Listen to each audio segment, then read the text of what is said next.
I'm Margi, my pronouns are they, them. I'm a non-binary person. When I was young, I was very clear that I was not a girl. I was misgendered for a boy, but I didn't feel like one. So I truly didn't know where I was. Hi Margie, welcome to the podcast. Thank you so much for being here today. I'm so excited for this conversation and welcome. Thank you very much. Thank you for having me. I'm very excited as well. We're super excited as well. We had like a pre-podcast talk a few days ago and that's just got me very, very excited, to be honest. So yeah, thank you for being on the show today. Thank you for getting back to me. I reached out to you on LinkedIn a few days ago, really last week, I think. And I came across your profile on LinkedIn where you promote two different topics, I would say, related, but two topics, mental health and anything related to the LGBTQIA plus community. Yeah. And you're like a content creator / communicator.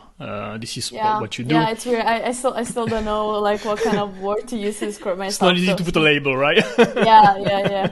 You can go for it. Yeah.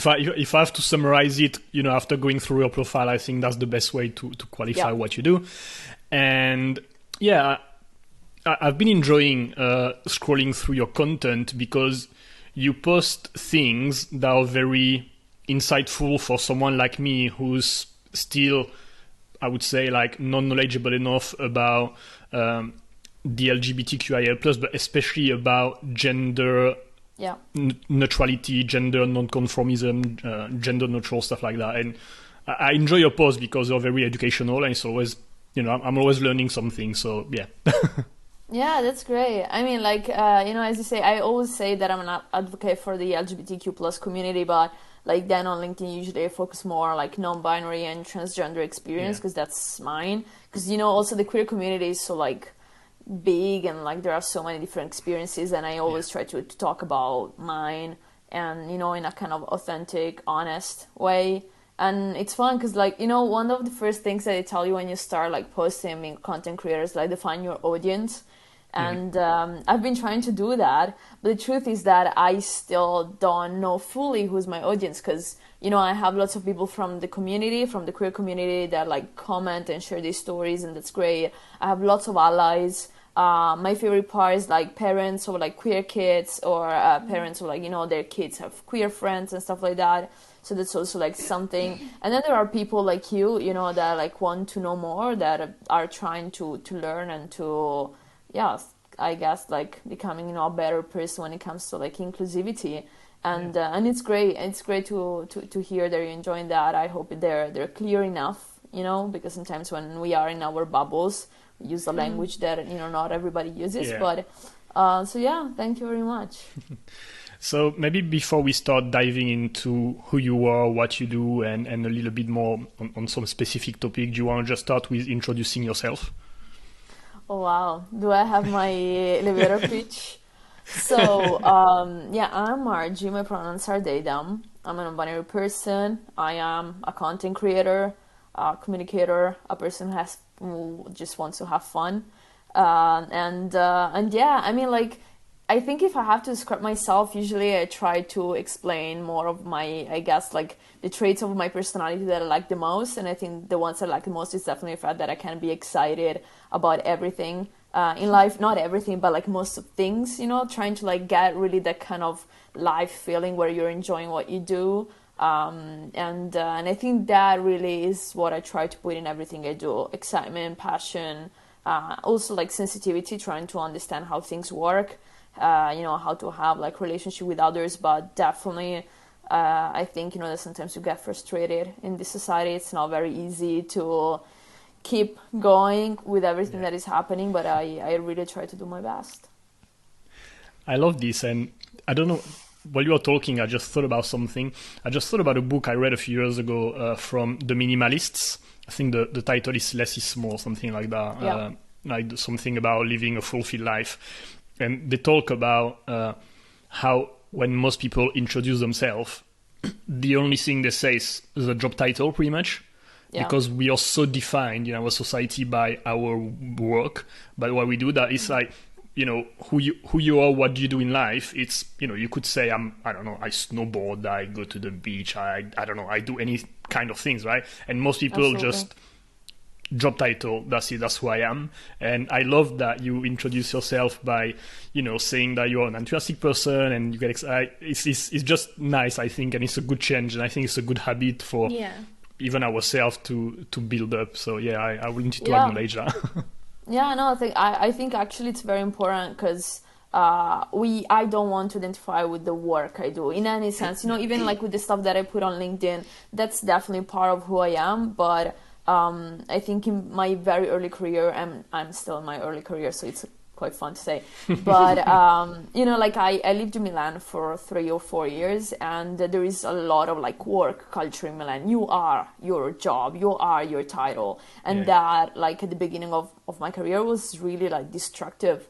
It made me like feel horrible, and so like after that experience I was like, okay, I really care about the job I do. I want to do something that I like, that I'm passionate about. I want to feel like I'm doing something important, but at the same time I am more than my job. I am my passions, I am my relationships, and I am all these things and that I put in my job because I need to pay the bills, and I want to have a comfortable life. But at the same time there's so much more that we could talk about, and that's true for everybody.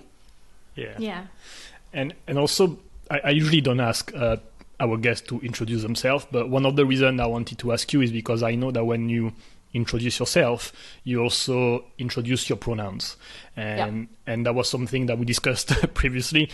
And can you tell us a little bit why you introduce your pronouns and why you think it's important?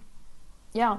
So, first of all, I introduce my pronouns because people sadly still often go for the he, him, she, her. So, they think in a binary way. And I use like gender neutral pronouns, which are they, them, which actually they're pronouns that have existed for like a long, long time. Also like in the singular form, but then people kind of forgot about it in the like 20th century.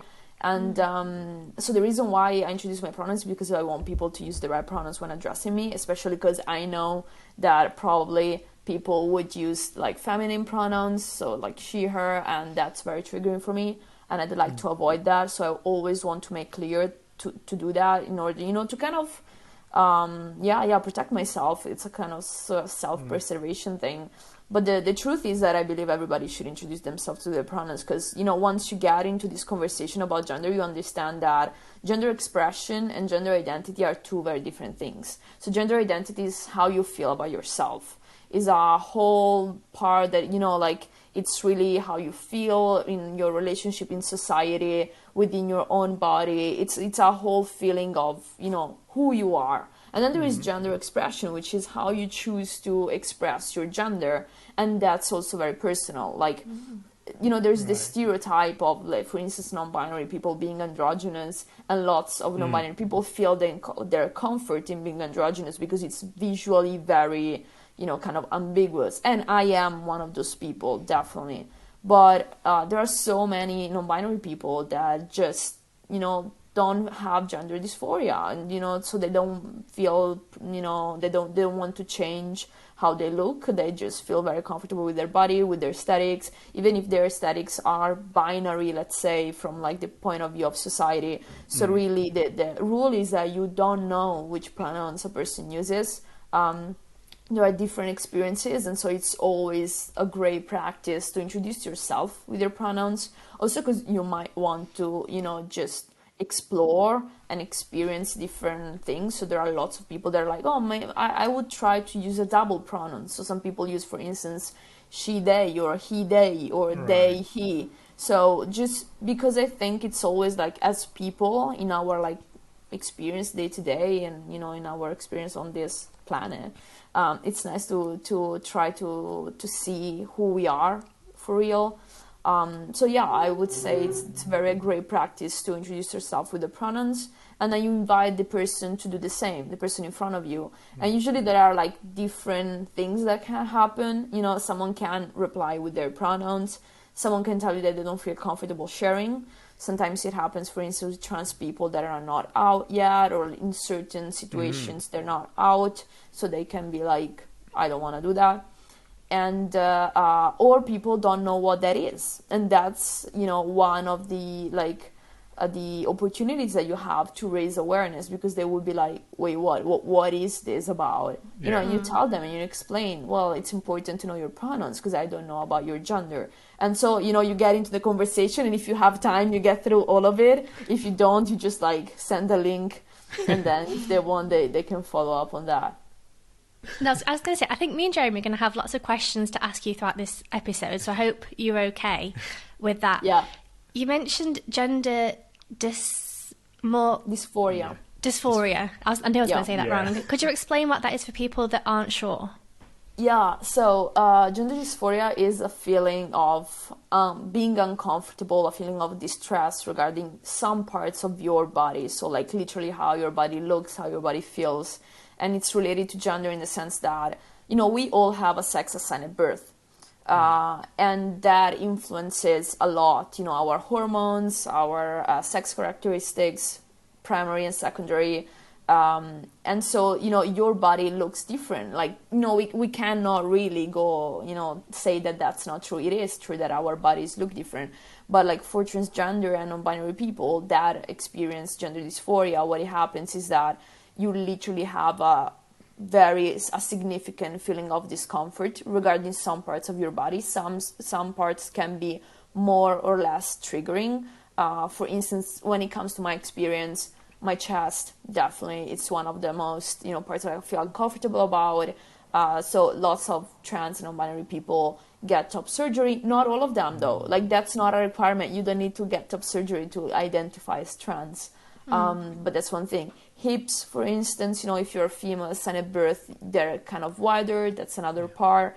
And for instance, facial features, if you are a female assigned at birth, you usually have a kind of softer, softer face and features and stuff like that. And so that can influence. So something that, if you start getting hormones, for instance, testosterone, usually your facial features get a bit stronger. So you have, the big, stronger jaw and stuff like that.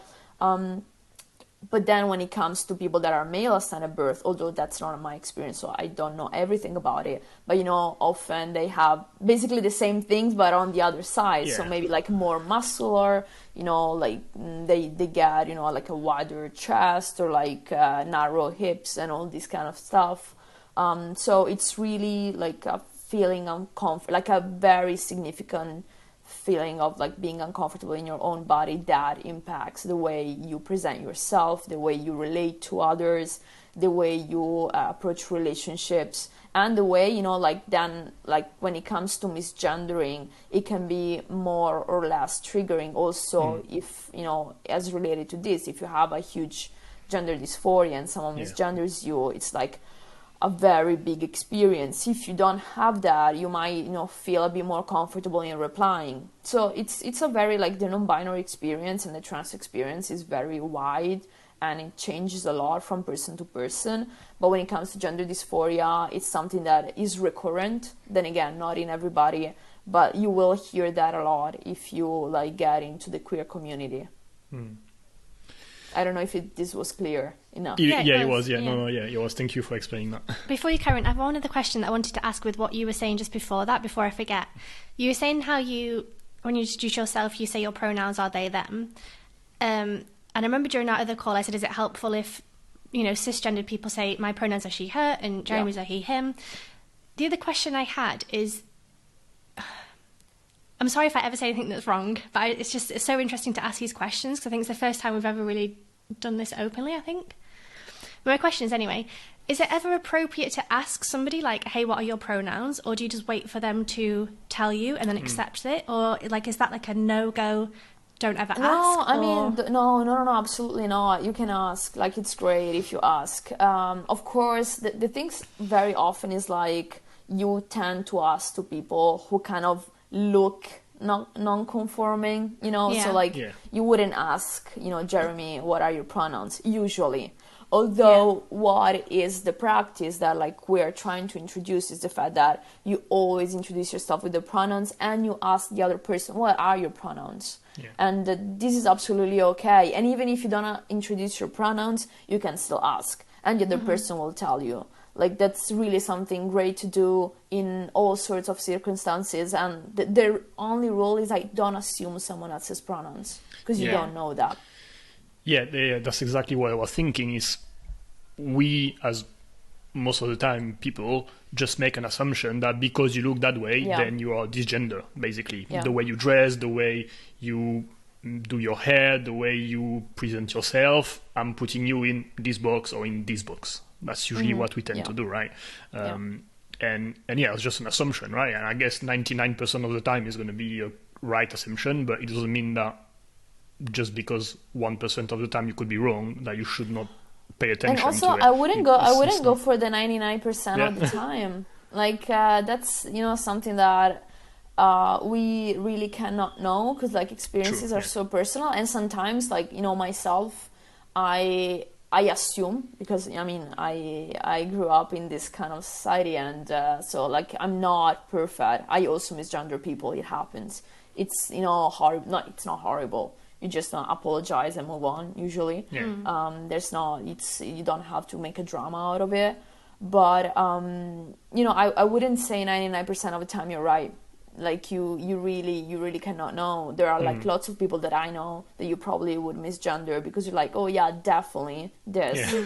But maybe people, sometimes people like identify as non-binary, for instance, or just like they identify as trans, but they're not out. So that means that maybe they, like, aesthetically they're not changing because they are afraid, of like judgment or discrimination or all these things. So, and very often asking someone for their pronouns, they just make them feel seen, Like, I have lots of, like, cis friends that are like, when someone asks me for my pronouns, I'm just happy because, like, I really feel seen. I feel like that the other person wants to take care of the conversations that we're having. So it's generally, like, really nice to ask. Okay. So if we go back to your more, like, personal story, what I'm very curious to ask you is, when did you first start to question your gender? Because I feel, I don't know, and again, I'm making assumption, correct me anytime if I'm wrong, but I feel, we are introduced to the concept of, like, for example, questioning our sexuality. This is something that's talked about more often, like, here and there. So I think, when you're a kid, that you can question, okay, I think I like boys, I think I like girls, stuff like that. You won't put a label on it, or maybe I am this or that, but you kind of, it's something that is spoken about enough to be able to understand it. But I feel at the moment, and in 50 years or 20 years it'll be different, but right now I feel still being, like, gender neutral is still something not talked about at school. It's not something that we hear very often. And I wonder, as a kid, when obviously we understand less about the world, right, when we are younger, is that something that you could understand, the questioning that you had in your head? Were you able to understand what was going on? Yeah. So before, like, replying the question, you talk about gender neutrality, which is also, like, another concept. I just, like, want to say, if someone like is listening to the podcast, like, gender neutrality, gender, like, non-conformity are slightly different, but then we go really into technicalities. We're not gonna go into that. But regarding my question, like, I'm happy that you asked, because something that I often say is that since I fully embraced, my identity, I really feel like I went back to the Margie that was like 3-4 years old, and that was such a strong feeling for me. I mean, I never fit in many senses, but when I was young, it was very clear for me that I was not a girl, right? Like, I was seeing girls and was like, I'm not one of them. Like, it's just not me. I was feeling extremely uncomfortable every time someone was putting me into that category. But at the same time, I was feeling uncomfortable as well when someone was putting me in the boys category. Because when I was a kid, like, I was misgendered for a boy for, like, really all the time.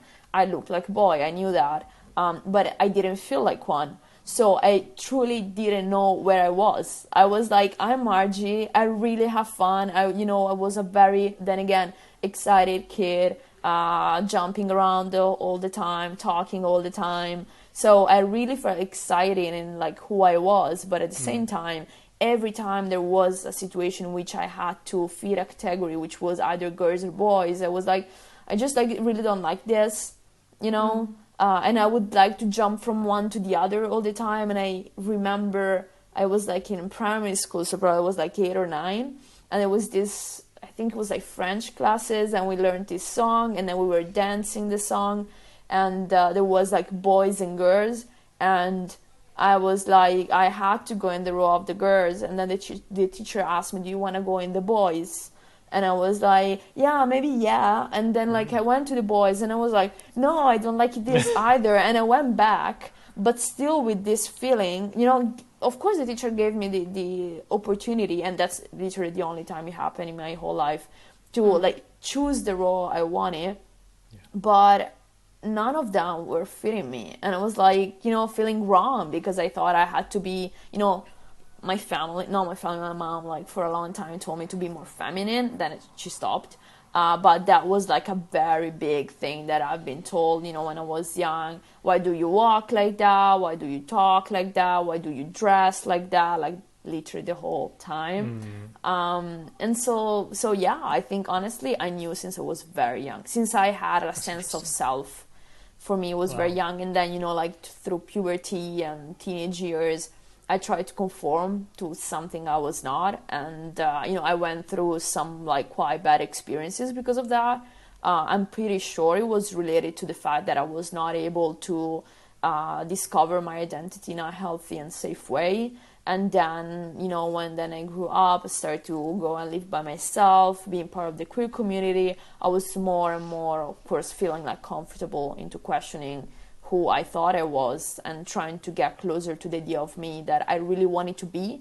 Because I also had this thing that, you know, I really wanted to be this. And when I was maybe in my room, I was that. Like, you know, I was literally, you know, looking at myself in the mirror, dressing up in different ways, just very private experience. And then at some point I was like, okay, maybe I can do this like all the time. And that would be great, because like I feel very cool when I'm like this. And, you know, and then I also had the support of like friends around me and my partner. And this, I was like very lucky that I could like try to explore and to really reconnect with the little Margie of like 3-4 years old. And I'm feeling, you know, like a kind of full circle. I'm very happy for that. Like, you know, they talk about the inner child kind of thing. Yeah. I really like this. That's a very strong feeling that I'm having at the moment. I obviously can't really imagine, because it's, like you said, it's like a very personal experience, but I can imagine how confusing it must be, because when I was thinking about it, like before we tried, like, it's everything in our society, so many things are labeled man, woman, boys, girl. Right? And as soon as you're born, I mean, even before you're born, first you're assigned a name that is usually boy or girl. And so even it starts before you're born, basically. And then when you're born, you have a birth certificate where it's there. And then your parents get clothes and toys and everything, and most of the time there is a blue or pink, and your bedroom is going to be blue or pink most of the time. And then at every stage of your life, school, when you do any activities, either for boys or girls, everything is in one or the other, right? I mean, so many things. And then you go into toilets and shopping and I don't know, like so many things. Everything right? is gendered. Like most of the things that we have around are gendered. Absolutely, yes. So it must be complicated when, especially when you're younger, when you don't have the tools to put like pinpoint, you know, you're not feeling neither of them, but you don't have the tools yet and the knowledge to like, I don't know, label yourself. I don't like the label. You like literally to put yourself don't have somewhere. a space. You literally don't have a space to exist. Like, this is what, it's like the world is not for me, right? Everything is designed not for me. I don't fit anywhere here, so what do I do?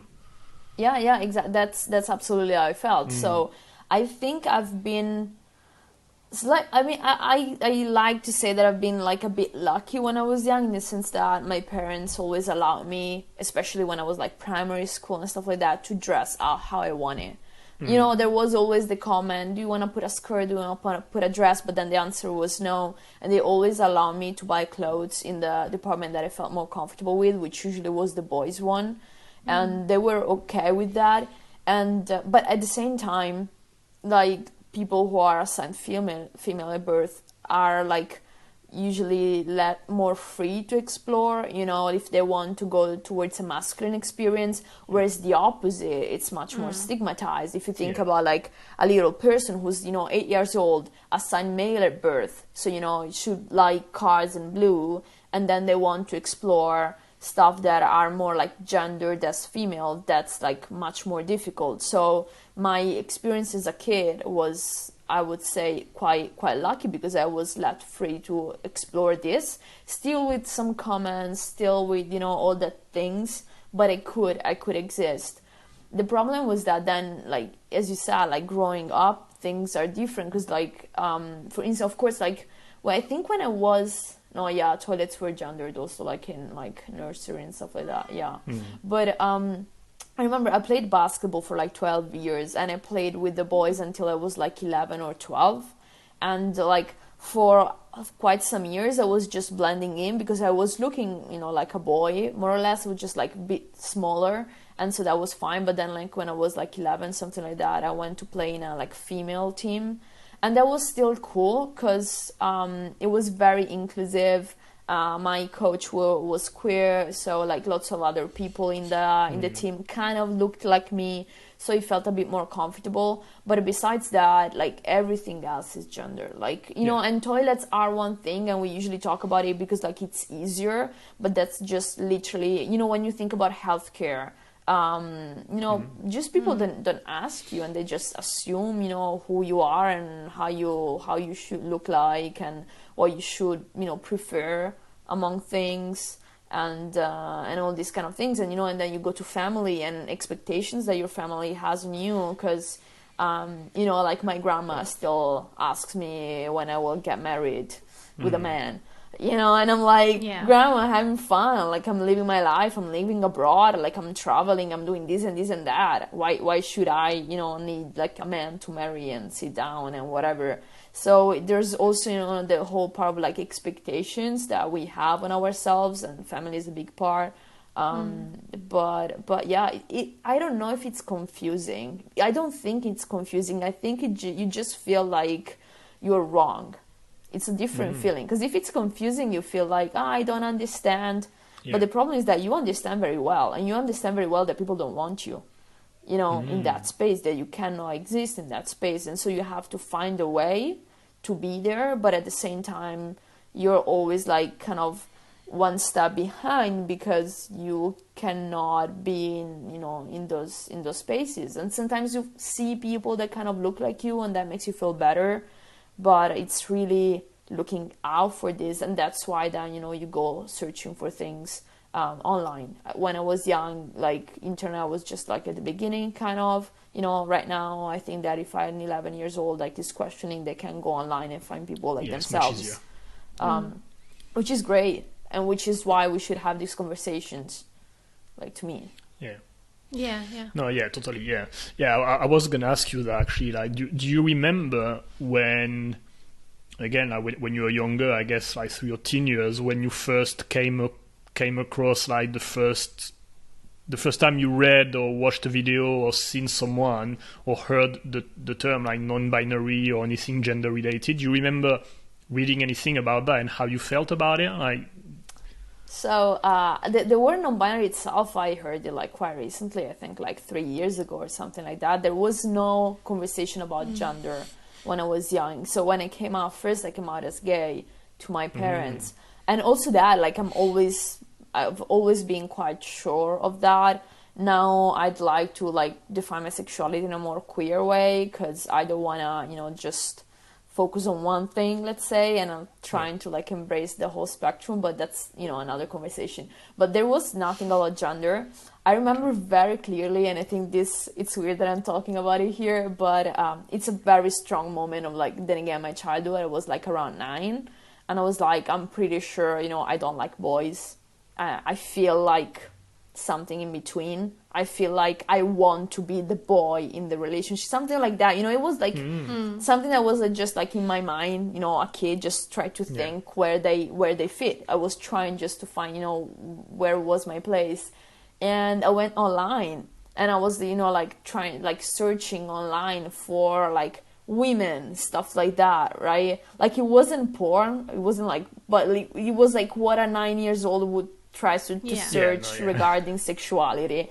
And my mom like saw that I was searching about that stuff, and she told me, like I remember like very well, I was like about to go to school, I was like in the entrance of my house putting like my backpack on, and my mom told me something along the lines of, you have to accept who you are. As you are female, you have to be female, And I replied, 9 years old, no, you have to accept who I am. Honestly, just like, if I think about it, I'm like, wow. Like, chapeau to that. Yeah.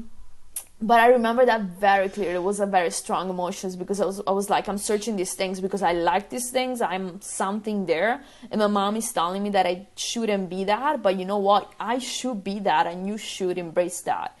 I would like to think that if this would happen nowadays, probably my mom, also because she is exposed to social media and all these things, like much more. And she's trying to learn as well. I would think that she would probably do something different, like, in terms of how she replied to that. And but wait, I lost the question. What was it about? Oh no, like a first time like I came across these things. But then was it. And I remember I was in middle school, so like around 13, and we had one of these magazines for kids, and there was a poster of Mika, the singer. And I remember a classmate of mine being like, yeah, Mika's gay, like very I don't know, like very badly kind of thing. I mean, I also went to a Catholic middle school, so that's a whole other chapter. And so I remember hearing that, and he was like very negative about it. And I was like, oh, like this person's gay, and they look very cool, because the poster was about Mika being like very feminine and embracing their gender in that way. And I was like, this is like me, and I started to listen to his music, because I was like, I think there's something about me inside this kind of experience. And and lots of like music by Mika is about like being queer, and the experience of like not feeling that you fit, and try to be your best self anyway, and trying to get through things. So I that was like one of the first times that I heard the word gay itself. And then when it comes like to transgender people, like, then again, I come from a very small village in Italy, like in the north of Italy, very Catholic. All my upbringing has been very Catholic. So trans people were just like weirdos, where like prostitutes, that was like one of the main stereotypes. Prostitutes, and really that's it. There was no conversation about like positive transness or stuff like that. So then when I went to live in Milan when I was like 19, that's when I started to slowly get introduced to the community. And the beginning was like mainly gay, and then slowly we got a bit more queer, and here we are right now. But it was a long journey. Yeah, I can imagine. No, and it's interesting because I think also, like, personally, the first time I heard the term non-binary must have been around I don't know, 3 years ago, 2 years ago, something like that. So it's interesting that even you being I was not expecting that maybe because you're part of the community was more like something that was known in the community, and obviously because that was not mine, I just didn't know about it. But it's basically very new then for everyone.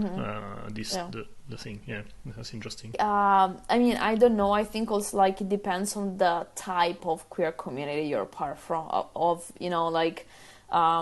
It's not, there's not one queer community. Like, there's the gay community, there's the lesbian community, there's the trans community, and like for many years these communities did not really intersect, also because they have different interests and stuff like that. It's still like an ongoing discussion. So it's very also like for me, when there were no social media, when like the discussion about gender and sexuality was not that out and public, it was very difficult to find information about this. And everything felt scary, like, oh my god, like I think I thought when I was young, like, oh my god, I'm trans, and because my question for so long was like, am I a boy? Like that was, what it was in my head.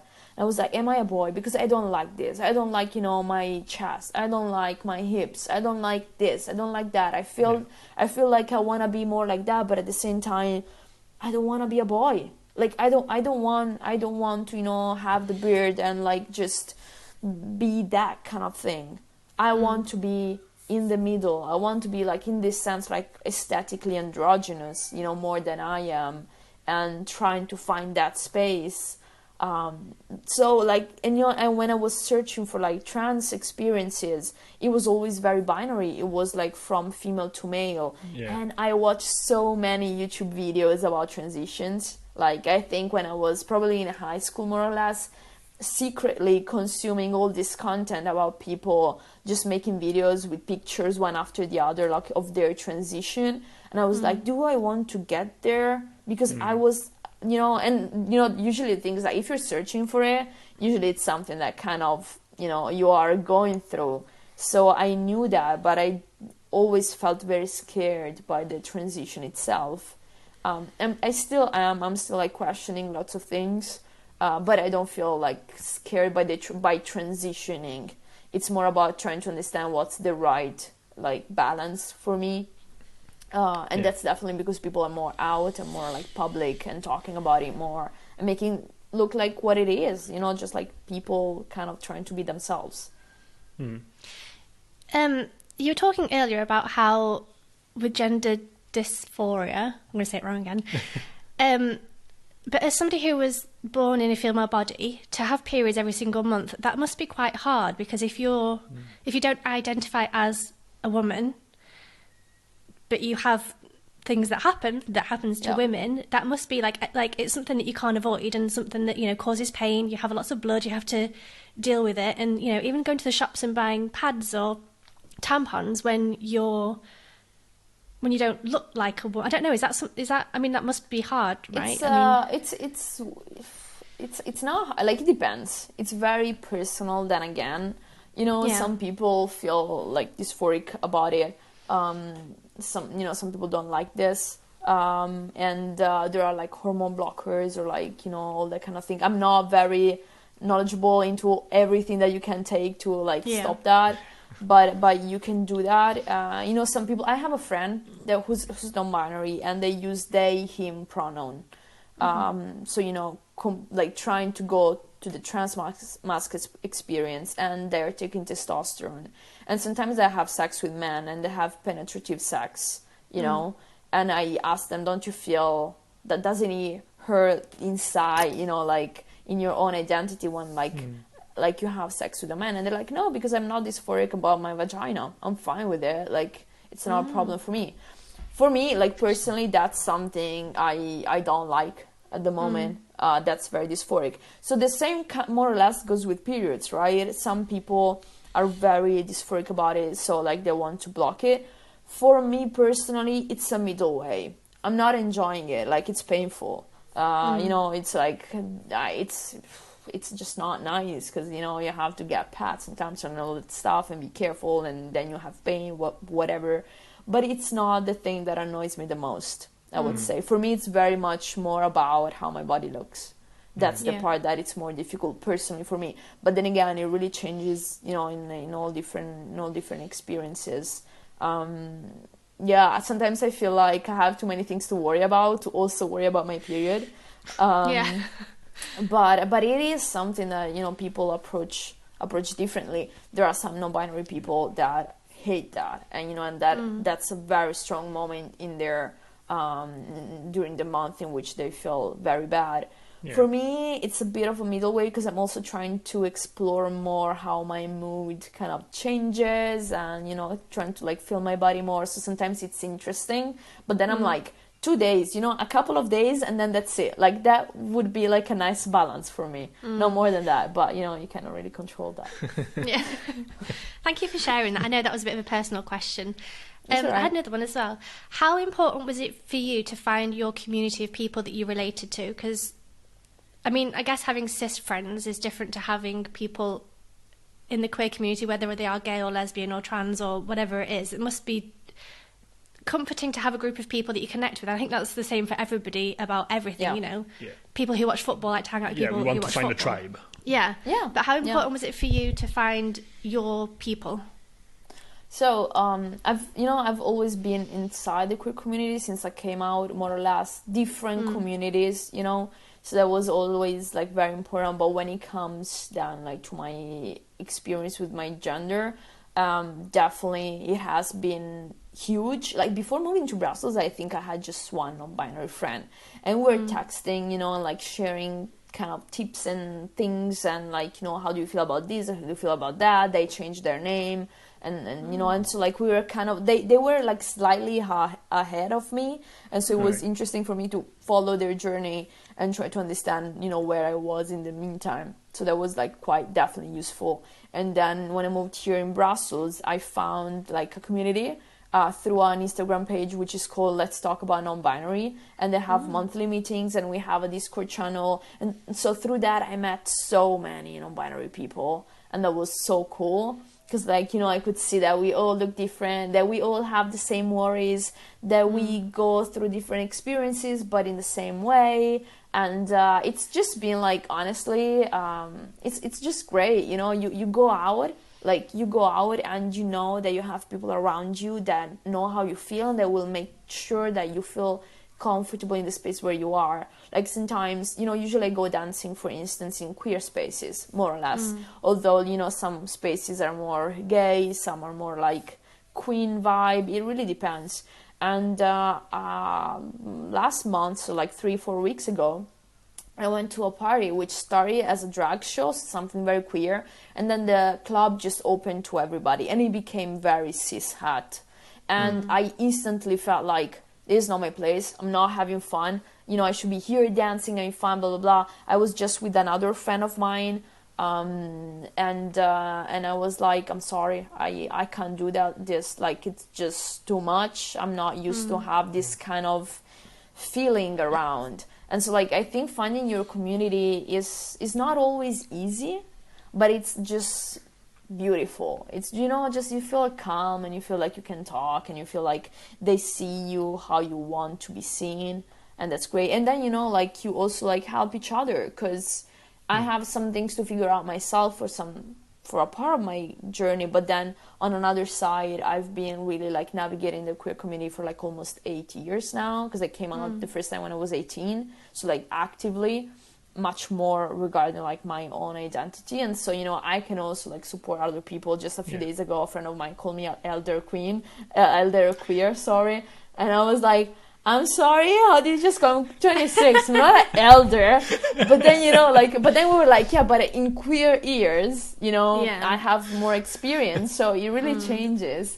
And you know, just go through that, and it's just fun. And I think the most beautiful thing about finding your own community is just like that you can share, support each other, and you always have someone that you can talk to, and they understand immediately. I have amazing cis friends as well. Like, I'm not saying that my cis friends are, you know, horrible. I came out to most of them, I think all of them basically, and everybody has been supportive. Everybody was like, yeah, makes sense. How can I support you? You know, what can I do? Do you want to share this with me? You know, if you want, I'm here. So they were great, and they also feel like kind of through the contrast, you know, between the trans and the cis experience, I can define myself. Because, like, you know, I think from a how do you say that? Sociological, yes. I don't even know if I got it right. I don't know. Yeah. I know what you mean. Anyway, through that, you know, like, you usually define your identity as, you know, in contrast to someone else, to something else. So, like, talking to them definitely helped me also define, you know, who I am more and more and more. The cool thing in the end is that I think you need to find a group of people where you can just be yourself. Feel safe. Because, you know, because society already sucks, and you're gonna feel unsafe and uncomfortable. And this is, like, true for everybody, you know, especially women, for instance. Like, this is something that, you know, is a big thing. And so, like, in general, finding a group of people that is there for you, that want to know you, you know, that, like, they're like, okay, I thought you were more like this, but you're telling me this is not true. So like, tell me how can I be there for you, for the you you are, not for the you I think you are. So like, I think this is very important about community, and just like really go out and search for the right people. I did this when I came to Brussels. I literally knew like nobody. Like it was me, my partner, and that's it. Yeah. And I suffered that a lot because like I'm quite an extrovert person. I like to be in like in social situations. And I mean, like 6 months later, not even less than 6 months later, like I'm in the middle of the community because I actively went out and searched for them and searched for my people, and you know, kind of get out of your comfort zone, but at the same time, you know that the people you're gonna find are gonna be safe, more or less, because the quick community, then again, it's not always safe. But yeah, you really have to search for your people, and then you attract, you know, like each other in a sort of way. And again, I think that's true for everyone anyway, to be honest. So, absolutely. Yeah. So something that you also talk about quite a lot in your content is mental health. And to kind of make a transition between both topics, I wanted to ask you, how did your questioning about your gender affect your mental health, especially when you were younger, still trying to understand? So it's interesting because like it's so complex. Like, you know, this intersection is very like, it's very complex because there is the whole part where like, you know, my mental health is definitely affected by my gender journey, or influenced, you know, because it's not necessarily affected. And then there's something that it's not related to that, you know, it's just like my mental health as a person. Not everything, you know, for it's not everything is about gender. You know, a big part of it is, but like not everything. And so I think that I went through, you know, both things at the same time. When it comes to gender, it's often related to the, you know, being myself in society that really affected me and still does. So like, knowing that people were not seeing you as you are, knowing that, you know, people are gonna misgender you, knowing that you are the weirdo, because, you know, sometimes that's how people see you, and that, you know, and when it happens a lot, it's really kind of like you get overwhelmed and you know, you get frustrated. That sometimes I need like a day off. It happened like a few times that I went through some weeks in which I was constantly misgendered, in which I was trying, you know, to like kind of claim my space, but I wasn't allowed to. And then, you know, some hate things on social media. And then I had a couple of days in which like I was just like crying and be like, why can't I be myself? Why is this have to be like this? And then there's the gender dysphoria part, which is like a big part for me, in which, you know, I wake up every day and look at myself in the mirror and be like, one day I will see something that I truly like. And I love my body because like it's with me, it's been with me for my whole life, so it's very strong. But the thing is like, you know, really waking up and feeling like, whoa, I'm so cool, I'm so beautiful, amazing, you know. And I would like to say that because, you know, I feel like I really believe in the empowerment of your own body, but at the same time I cannot ignore that I have these feelings. And so it's always like kind of running in your head, you know, and it takes energy. You know, it makes me tired a lot. And so this is a whole part of it, right? But it's like a lot related for me, from my experience, to my relationship with my body and to my place in society and, you know, among other people. And then there's the whole other part of mental health, which is just being a person and navigating life. Navigating life. And I've been struggling like quite a lot in the past, like lots with panic attacks. And then almost 4 years ago, I was just like, actually more than 4 years ago, like I had a burnout. And I was like, okay, I need like to see a psychiatrist. Like I cannot live like this. Like this cannot be life. If I need to live like more, you know, 40, 50, 100 years, like this is fucking shit. I'm sorry to be,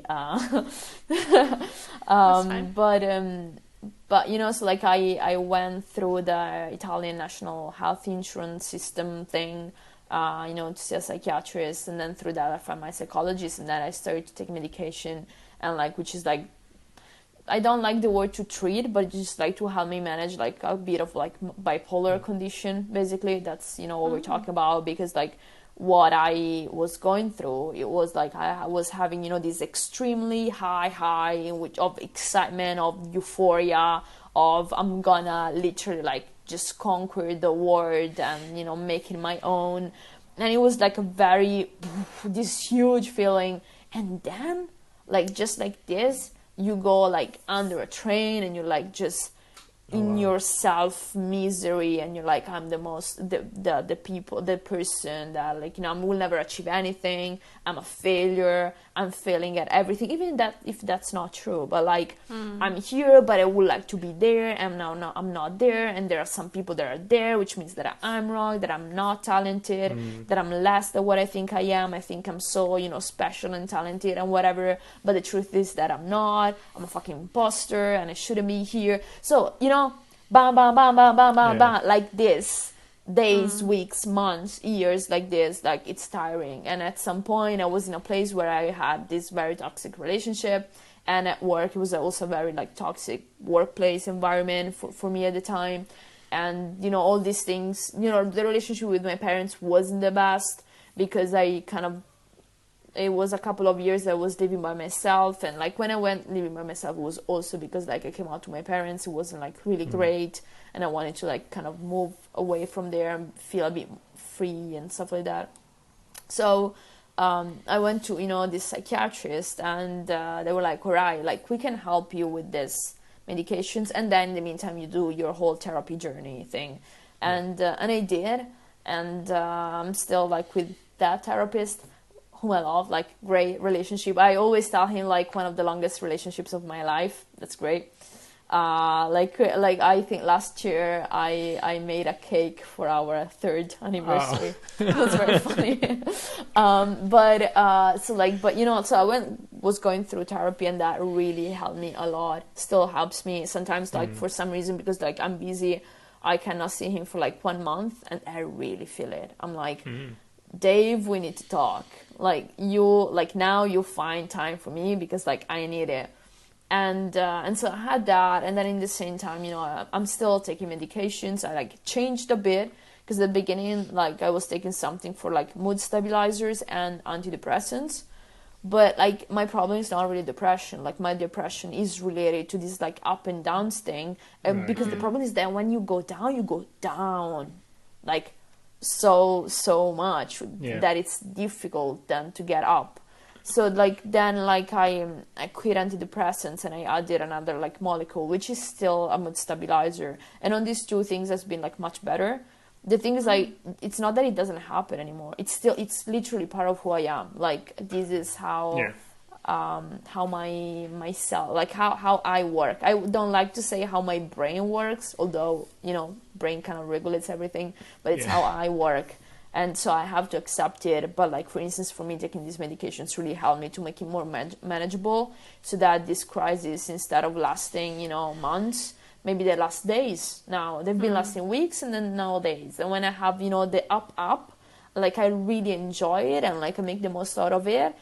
And then sometimes I'm like, okay, just relax, and then I know, and like it always happens, that I'm gonna get down there, and then I'm like, just get through it. Just get through it. With my partner, we have this thing that we say that I have the dark cloud of my head, and you cannot touch me, you cannot talk to me. I'm just gonna die in my misery in that moment, and that's fine, and I'm just gonna wait and then get through, like out of it. Now, like, saying like this is manageable, then of course life happens. If there are like some major things that happen, the problem is that it's much more difficult. And like last year in 2021, I had like my last big crisis, which lasted a good 6 to 8 months, in which like it was just, we're just getting down and down and down. And in the meantime, you still had this up, for random things. And I was like, oh my God, I'm out of it. And then the next day I'm like, nope, failure, not gonna achieve anything in life, like just like this. And it has been fucking hard. I remember the image, like to just like tell you, is like I was doing everything a person should do to get out of it. I was like getting therapists, getting my medication, working out, go out with friends, being active, thinking about project. I was doing everything and nothing was working. I was like, and that's why I'm a failure. And, of course, like when you are in those moments, you start also like contemplating, like ending it, because you're like, I never wanted to die, but that was just like so painful. I didn't want to go on with it. Like my thought was like, if this is how I have to live my life, like it's just too painful. I don't want to do this to myself. And so like I was, I remember I was working out a lot, because that helped me both with my gender dysphoria and also, to kind of relieve stress, etc. Yeah.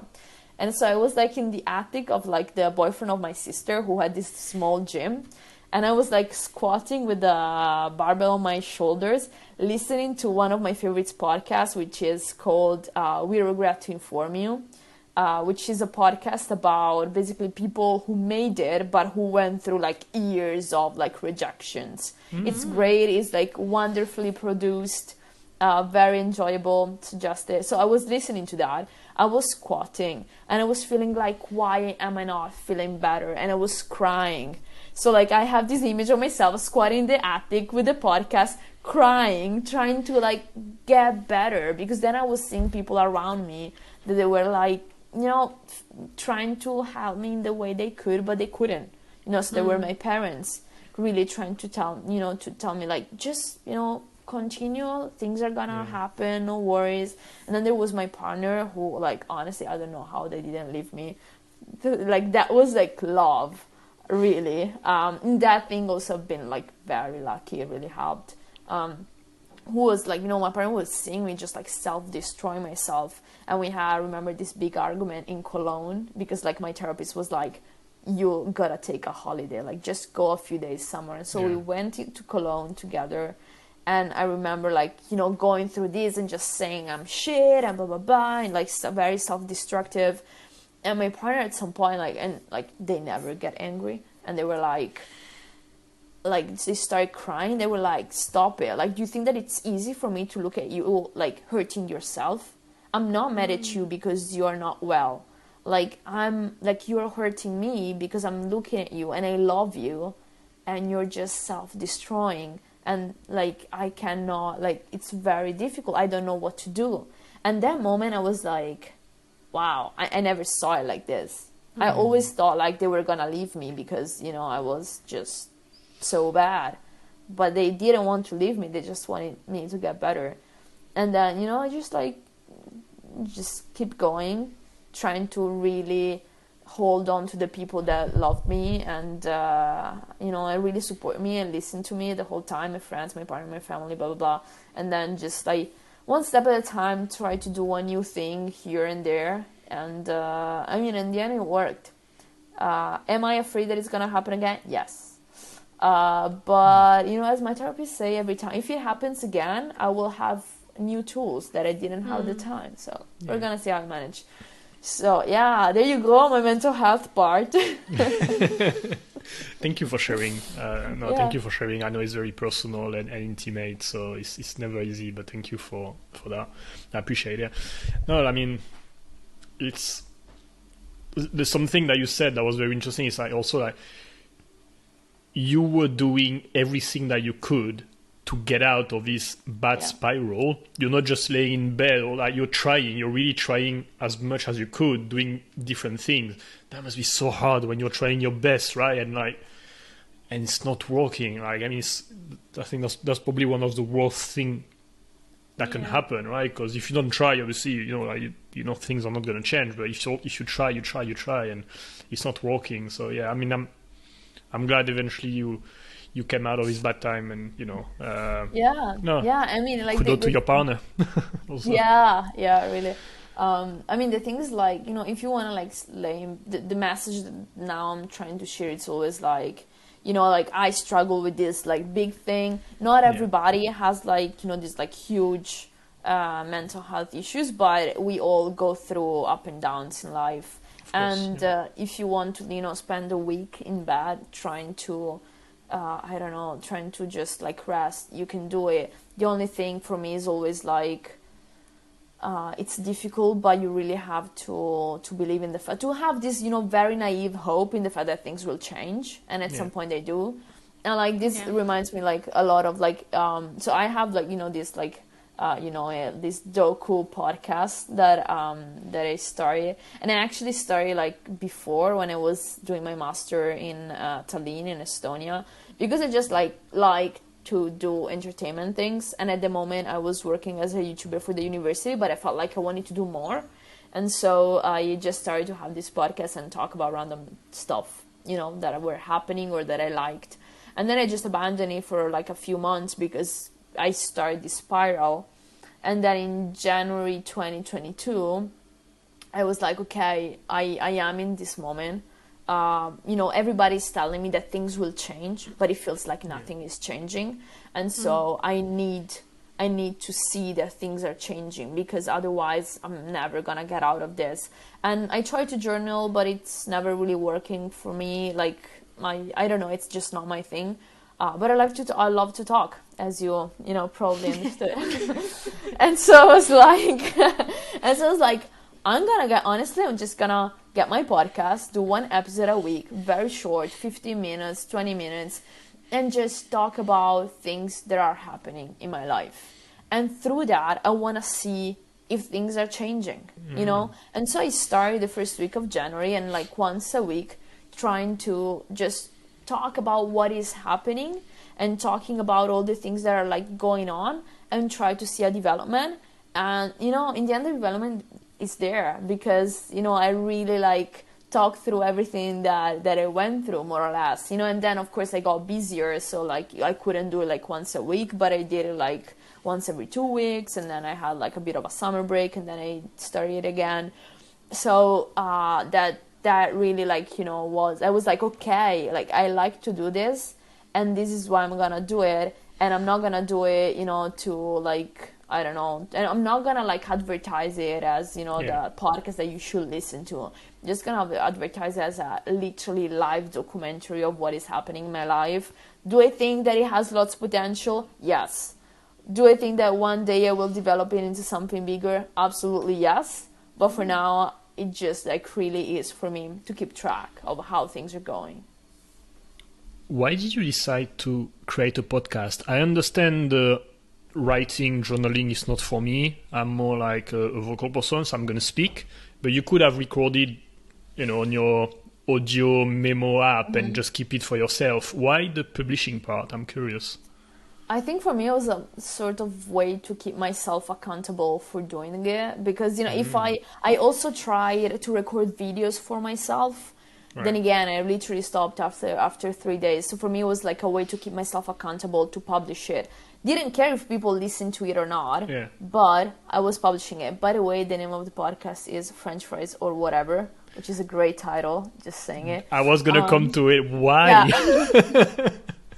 And so why the title? Because then again, I was in Tallinn, and I think I was eating pizza with French fries, which is great. And if you didn't try, you should try. Pizza with French fries on is like my favorite. What? It's like, so, like you get pizza, it's great. And then French fries are great. And then you put them together, it's amazing. So, yes, exactly that. So I think I was like, I was like posting stories on Instagram, with pizza with French fries. And then I was like, oh my God, if I want to have a podcast, I want to call it like French Fries. And then I was like, no, but I want to talk about, anything. Like, I don't really want to have a topic, because then I get bored. And so I was like, I want to call it Whatever. And so I did a poll on Instagram, and I was like, podcast like French Fries or Whatever. And then a friend of my partner replied, and they were like, why not French Fries or Whatever? And I was like, fuck, that's true. Like, that's so nice. And so that's literally how the name came. And I was like, this is such a cool name that I need to do the podcast. It's so cool that I need to do it. And I did. And that's how it is. And I'm very happy. Like, it's like literally like my space. I feel very comfortable in it. I don't know. It's really great. Yeah, safe space for yourself. Yeah, to express yourself as you want, basically. So something that you touch base at the beginning of the episode, and that I feel when you talk, is the importance of enjoying life, having fun, such as doing the podcast and enjoying it, or like stuff like that. I feel like this is important for you, and God knows how much having fun and taking life not so seriously is so important right now, especially with all the mess going on in the world. That's something that more people should consider doing. But from your own experience, is that something that you've always been like that, right? I feel like you've always been a joyful person with having fun is important, but usually most of the time when we become adult, we stop having fun. How did you navigate this thing? Like, did that happen to you, or you've always been like that? And how are you aware of the importance of it? It's actually a very important part, I guess, of my life. So as I said, I was like growing up, I was very much like this. And then I moved to Milan, where there was this job culture, like you need to make it, you need to be successful, you are your job, you need that's your whole identity. And I stopped having fun. So on paper, I had the best job ever, because I was traveling, I was interviewing actors and directors, I was doing videos the whole time, very cool, on the outside. But on the other side, I was 21, I was working 9 to 10 hours a day. I was also doing studying at my university, but I wasn't it was a bit challenging because I was working so much. I was traveling, that was so cool. But at the same time, I had this pressure on me that I didn't have the tool to manage. Literally, it was the first year in which I was having a proper job, and I was having so many responsibilities, and I just couldn't manage them. And I literally, I was in Milan where you could do anything you want, and I was not having fun. I was literally slowly getting into that vibe in which I need to make it, I need to do this, I need to do that. And I stopped having fun. And the thing that really kind of hurt me was that I stopped having fun in something that was very important to me, because I always wanted to work in kind of media and entertainment and talk and these kind of things. And I was doing that, and I was not liking it. And that was a big problem. And so then I quit. And I had this kind of burnout phase in which I just went back to my parents' house, where I just recovered.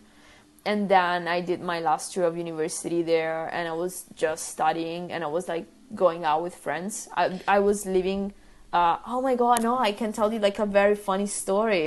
'Cause, I went back to live in Milan after the burnout phase, and but still it was a very toxic situation also at home with my roommate, which we were friends, but then didn't really work. And then my kitchen got fire. Yeah. So basically, I was, I know, how did I forget this food? So I remember it. I did the last exam of the session. It was winter session. It was February. I was oh my God, can't wait to get home, open my laptop, watch House, and have spring rolls. I was living in this very multicultural neighborhood, so I got frozen spring rolls, and I'm gonna fry them. And I was in the metro, and I called my dad. I was I have to fry some spring rolls. How am I gonna do it? I never fried anything. It was just put some oil in a pan until it's hot, and then you put the spring roll on, and then you do it. I was all right. So I got home, I prepared my laptop and everything. I put a bunch of this of oil in a pan, trying to wait until it was getting hot. And I did a scientific high school, but in my head, the oil had to boil before putting the spring rolls in, and it wasn't happening. And so I covered it, and it wasn't happening. And I took the cover off, and this huge fire got in front of me, and I just panicked. And there was the gas thing, on top of it, and I was oh my God, if the thing everything is gonna explode. And I did what you don't have to do, and I knew that I didn't have to do it, but I was panicking.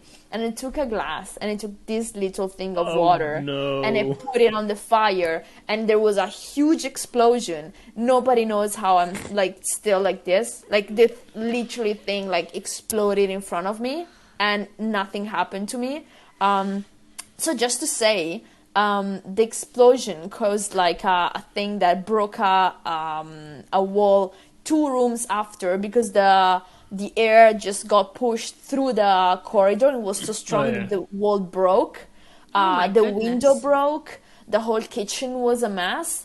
I ran out. There was like all the smoke. I ran out. I was on the stairs. I called the firefighters. I was crying. A couple of people went in and like just stopped the fire, and they were like, everything is fine. I called my parents. The firefighters called the ambulance because like I was panicking, you know. And so in the end, I wasn't hurt, but the whole thing was a mess. And that was like I got home to my parents' house. And, you know, it was kind of a building up to it, because 6 months ago I was going back for a burnout, and then I really wanted to go back to Milan, but clearly things were not good. So, and then I got home, and I think the same night or the like Sunday after, I don't remember, my parents did a dinner with the whole family to celebrate the fact that I was alive. And my mom was like, this, like, it's a clear sign that like you need to come home and take care of yourself. And so I went home, and I spent the last 6 months just living at my parents' place, which is like 50 kilometers from Milan. So like getting the train to go to university, and then staying at my friend's place during the weekend and go out with them and really trying to enjoy things. And after that has been like always very important to me to like keep, you know, like being very aware of like, if I'm not feeling well, like if I'm not having fun, I need to like take care of myself. I don't want to go there. And like I went there when I was very young, and you know, and like I don't want to say that that's good, but like at least if there's something I can learn, is like I don't want to get there anymore. And so after that, I really tried to like take care of like, how am I feeling? Am I having enough fun in my life? Because generally, like I'm gonna have like 80 years maybe to live, or maybe less, and then like I'm gonna be nothing, you know, like I don't really want to go into like what is gonna happen after. Like I want to have fun now. I have these years, I have this little planet, and I just want to feel good and take care of myself, and like really like invest in relationships. And at the same time, I cannot say, you know, I also like the validation and the success and all that thing, and I'm trying to do it, you know, slowly, but I'm here for the long run. I don't want everything tomorrow. I don't care. Why should I, you know, like just spend my whole days closed in my room, creating content? I mean, and people do it. And if that's what they makes them happy, then that's fine. But for me, it's like, I don't want to stay here by myself, creating something just because in this way society can tell me that I'm successful. I want to go out, have fun, you know, go dancing, you know, get drunk and high with my friends, and just, you know, enjoy this, and at the same time working and, you know, and doing all these things. But if I'm not having fun, honestly, how can I work? How can I be successful if I'm not enjoying my life? And so like slowly I started to prioritize my private, that's what people would call my private life, over my professional life. And truth is that by doing this, my professional life got much better, because I can I can put boundaries, and I can be very efficient and enjoy things that I do a lot, knowing that after that I'm gonna go and like, you know, out to my boxing class, or like to my partner, or like, you know, dancing, or the friends and dinners and whatever is happening. But if I'm not having fun, it's just, you know, everything is gray, and I'm not here for like a gray life. I think the quote of the episode is going to be, how can I be successful if I don't enjoy my life? Like that's like the that is the like the wow thing that I just took from that. But I was going to ask you, like, so for you, like, how do you define success? Like, what would you say, like, having a successful life for you personally? So I grew up with the American dream. Like when I was young, you know, I wanted to be literally Justin Bieber, and still kind of, but then like, but then at some point I was like, the American dream is a big lie. Like it's horrible. Like people like are like having horrible lives because they think that that's the way it should be. And so I started slowly to like twist this kind of perspective. And I think for me at the moment, like having a successful life, first of all, is like having great relationships. I think that without relationships, and for relationships, I mean like in the broad terms, you know, it can be like your partner or partners, your friends, and all those relationships in between, because like sometimes, you know, you have friendships that are like as intense as a relationship. And that's, you know, very important. Like just like a few days ago, I had a call with my best friends. We've been knowing each other for 15 years. And he told me, when I think about my future, I think about my future with you, you know, wherever we will be. And that's absolutely true. So like, I think success, first of all, is in that, like taking time to be yourself with people, doing things that bring you joy, you know, and do things that bring you joy just because they bring you joy, not because, you know, you want to become the next successful whatever. Like, I just started boxing. I love it. It empowers me. And I don't think about, you know, where this will go. I just want to go to my class and have fun and feel cool and strong and empowered. And that's it. And then, you know, and then come home and I have my partner and my roommate who made dinner for me and spend the night watching a TV show together and laugh together. And, you know, and then there's family. Try to navigate that part, which usually it's a bit more difficult, but, you know, and also showing love. Like, I really believe in like showing love and appreciation and validation. So like, I'm one of those person that tell you like, I love you a lot, or like, I miss you, or that I'm like, you're amazing, you're like a great person in my life. Like, I like to give validation out because I feel like we don't do that enough, you know. Like, being sweet, like lots of people that know me tell me that I'm sweet, but like, I feel like I really like this because I think that people don't tell things to each other, you know. You love someone, but you don't tell them because for you it's just, you know, for granted, you really appreciate them and that's it. But, you know, just write to them out of the blue. Hey, I'm thinking about you. How are you doing? You know, I really love you. You're a great person in my life. And stuff like that. Just that. And then, so like, I would say success is more of this. And then I think like, you know, trying to make your passions or what you like into something that brings you money because you need to pay the bills. That's, of course, a part of it. And if you feel like that's something that brings you fulfillment, then go for it. If it's not as important, that's absolutely fine. Like, you don't need to be, you know, the next great entrepreneur or whatever to be happy. You know, if you have your job and you like it and that gives you what you want for your life, I mean, that's amazing. Yeah. You know, so. Yeah. Your love language is definitely words of affirmation. Yes. I always say to people, and you know what I do, what I start to do, I tell it to people. I'm like, look, like, this is my love language, words of affirmation and quality time together. I don't know how they call it officially. That's mine too, yeah. You two are going to be best buddies. Here we go. Exactly. And so like, I'm like, tell me that you like what I do. Tell me that you appreciate me. You know, I literally ask for it. And I think that like relationships that are built on this kind of very honest way to be like, this is my love language. If you want to show me that you love me, you can do this. You know, you don't need to do it all the time. But being very open and vulnerable, you know, with the people you love. And also because honestly, if someone loves you and you're vulnerable with them, I never really regret it. Like, I never regretted being vulnerable with people. You know, worst case that can happen is like they don't respect you and you're just like don't engage with them anymore. You know, just you think about it for a week, it annoys you, but I don't think it's worth, you know, to just stop being vulnerable. I don't think that's nice. Although sometimes it's a defense mechanism that we need to put in place. Protect yourselves, No, but everyone in any kind of relationship should know each other's love languages. 100% agree on that. But I also think with friends as well, it's interesting because my best friend's love language is gifts, and it's like my last one. So she loves giving me gifts, but I never think of getting her a gift because I'm like, we're spending time together. That's the best thing ever. But she's like, I can't. Not that she wants gifts, but like it's. I think like for family members and friends and partners and who are like anyone important in your life, I think it's important to know what their love languages are so you can show them you love them in the way that they receive love rather than the way that you like to show it, because then they feel like you're putting the effort in, especially if it's not your top love language, because then it really shows you're putting in the effort. Yeah, exactly. You know, the way you want people to appreciate you is not necessarily the way they want to be appreciated. So you just literally tell it to each other, you know? Yeah. And we just need to do it and to call your friend and be like, hey, would you like more spending time with me or me just going around and finding the best gift that I can give you because I really know you very well and that gift can show you this to you. And, you know, just talk about it. Yeah.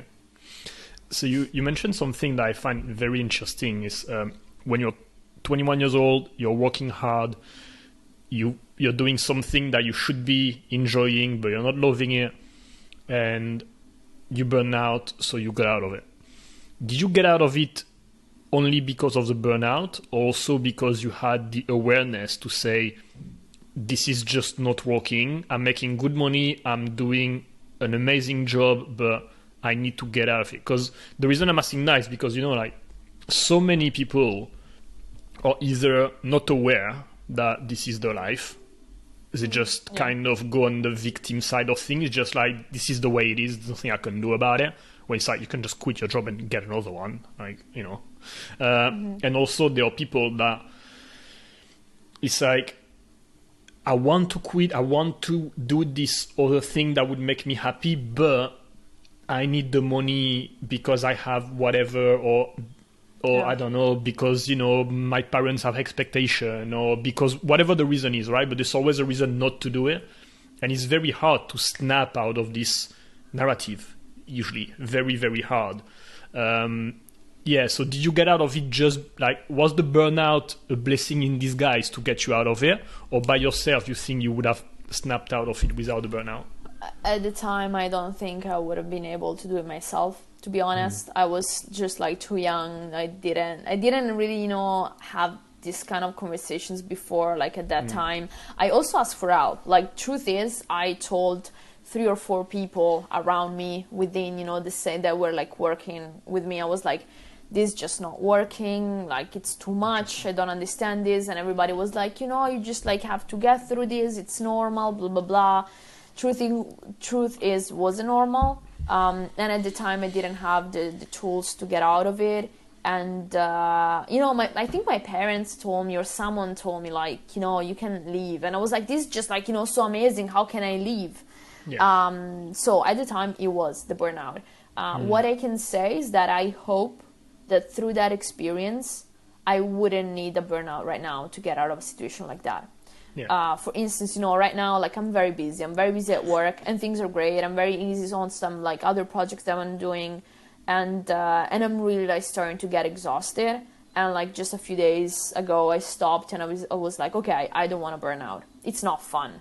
How do I do this and this and this without getting there? And so you start being like, okay, I need to take care of myself. So you need to say some no's. Would I like to go like somewhere on Sunday? Yes, but maybe it's better that I stay at home with my partner, we relax, we talk and stuff like that.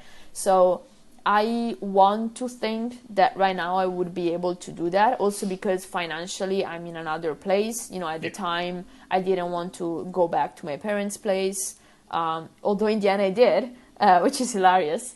But right now I would be able probably to stop or ask for, I also have the awareness that I have some rights, and, if I'm like sick, I can ask for sick leave and I have all the rights to get it. Yeah. So I think knowing your rights and knowing what you can do is very important. At the same time, you really need people around you, also within your working environment, that endorse this kind of attitude, with the fact that you need to stop, you need to enjoy your life, you need to, do this and this and that.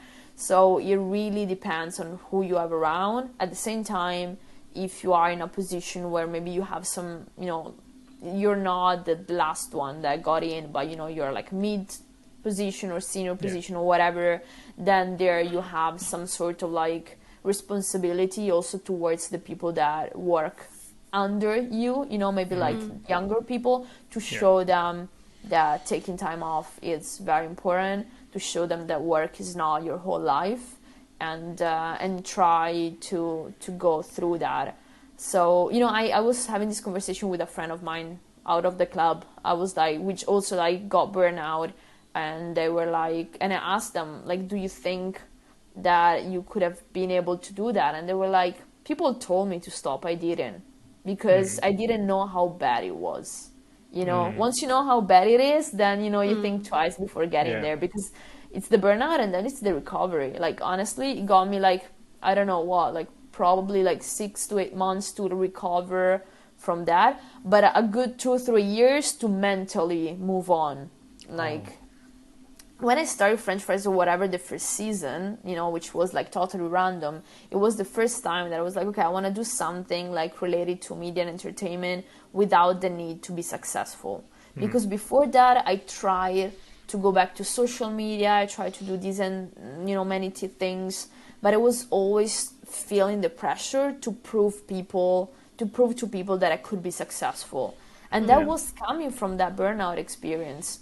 And so it took me like 2 to 3 years, you know, to be like, okay, I can move on. I don't need to be related to that kind of experience that I had when I was very young, very alone, in very toxic environments and relationships. And that was just wrong. Yeah. It's my past. It's okay. You know, I got through that. But I think that's also why it's important to talk about it. And this is why, like, I try through what I do to like really raise awareness about this, because if you know someone can avoid that, then that's great. If someone is in that situation, they feel less alone, they feel like, you know, it's not them to be wrong, but it's a bit more like a capitalist society to be wrong. Really. Oh yeah, thank you, that was awesome. Thank you so much, Margie. I really enjoyed this conversation with you, to be honest. Yeah, it was a lot of fun. I had fun, which, I don't know. Yeah, it was great. Important topic, so. Like, I forgot we were recording. Like, that doesn't happen That's often. a good sign. Yeah, that's a good sign. Yeah, I was like, we're just catching up with our friends and just, like, chatting about life. Like, I think that's... So, yeah. No, yeah, I think it was, you know, very insightful. Thank you for sharing your personal experience with us, and I hope that was helpful for other people listening also. We have one last question before we wrap it up. Right. Okay, this is a question we ask everyone. Oh, so no. Don't worry, no pressure. If you could have a conversation with anybody, famous or not famous, dead or alive, it can be literally anybody who you think would be super interesting, the most interesting person, who would you want to talk to and why? What would you like to talk about? So I think I have two answers. One is very personal and one is like just like very interesting. The very interesting one, I have to decide between a couple of them. I think, who would I talk to on the interesting? You know what? I cannot think about it because like there are many interesting people, but the very personal one, which is something I want to like explore creatively a bit more in the future, it's my grandma. And I know it's like the sweet answer, but the truth is that my grandma lived in this like very small village.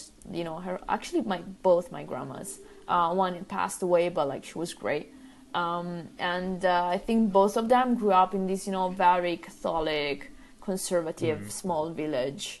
Especially my grandma that is still alive, like in this very patriarchal family where my grandpa has been like horrible to her for most of her life. And she got pregnant before the wedding, so like they kind of had to get married, and that has been like basically the end of her life. And I think she knows that, you know. And my dream has always been the one to give her the recognition as the strong woman that she is, and the happiness that she deserves. And I've always dreamt of finding a way to tell her story. I've always wanted to talk more about it with her. My mom always told me that I should do it when my grandpa's not around. So this is something I actually would like to do, but it's also something that I thought about like in the future, maybe like doing something creative out of it, like doing a script or something like that. Because I remember once, like she told me this thing, she's watching this soap opera, and she told me that when my grandpa goes to bed in the afternoon and she has that hour in which she sits on the chair in the living room and she watches this like very basic Spanish soap opera, and that's her time. And to me, like thinking about her as like I have something which this person who treated me like hell my whole life is just like a way, and I can be my little myself dreaming about, you know, like alternative words and reality and stories and try to get through that. That's really something that I would like to explore more, both because I think she has so much inside that she was never able to tell, and because I think is a story worth telling, because lots of people are stuck in this kind of relationship, sadly also like nowadays, and they have this power inside, especially as women, like feeling their own womanhood and what they could do. Like my grandma is like crazy strong, but at the same time they never had the space or the time to explore those feelings and their own, like what they really wanted from life better. So yeah, this is it. Thank you for sharing. I love that answer, and if you ever do anything, we're going to watch it or listen to it or read it or whatever it is, we'll be there. Yeah, I will. No, yeah. In the future, without rush, because I want to enjoy my life in the meantime. Yes, take your time. Do it when you're ready. Yeah, that's great. Thanks. It was great to talk to you. I really, really enjoyed it, and thank you for asking me.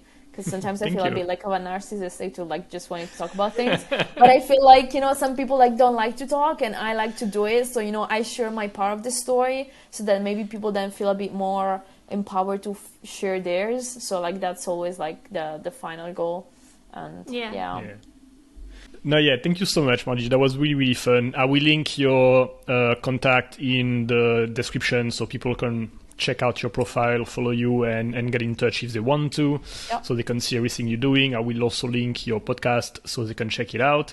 Thank you. I'm not sure I will try pizza and fries, to be totally honest. I'm not convinced yet, but and next time I'm going to have some spring rolls, I'm probably going to think about you, to be honest. Oh my God, yeah.